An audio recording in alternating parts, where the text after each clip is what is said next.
నక్సల్స్‌కి సంబంధించిన 2 కుట్రలు భగ్నమైనయి. ఒకటి ఛత్తీస్‌గఢ్‌లో నక్సలైట్లు 42 కిలోల బరువైనటువంటి పేలుడు పదార్థాలు ప్లాన్ చేశారు. ఆహ్, భద్రతా దళాలు వెళ్తున్నప్పుడు లేపేయడానికి. అంటే కనీసం ఒక 500, 600 మంది చచ్చిపోయేవాళ్ళు. వాళ్ళ పేలుడు పదార్థపు ఇంపాక్ట్‌కి. అట్టించి ఈ బలగాలు పెద్ద ఎత్తున కూంబింగ్ చేస్తున్నటువంటి సందర్భంలో దాన్ని పాతుంచారక్కడ. దాన్ని గుర్తించి నిర్వీర్యం చేశారు. 42 కిలోలు. ఒక్క కిలోకి కనీసం 10 మంది ఎగిరిపోతారు. అట్లయితే 42 కిలోలంటే ఏ స్థాయి అటాక్‌కి ప్లాన్ చేశారో చూడండి. అది విఫలమైంది. రెండవది మరోవైపున మావోయిస్టులకు సంబంధించినటువంటి ఇపిల్ ముర్ము అలియాస్ రోహిత్ ముర్ము మొన్న ఈ మధ్యన ఏది మావోయిస్టుల దాడిలో భద్రతా బలగాలు చచ్చిపోయినారు గదా! 23 తారీఖు ఈ నెల 23 తారీఖున.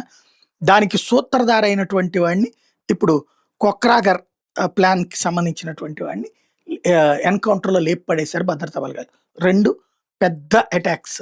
ఒకటి ఫెయిల్ చేశారు. ఒకటి వీళ్ళే ఎదురుదాడి చేసి సక్సెస్ అయ్యారు.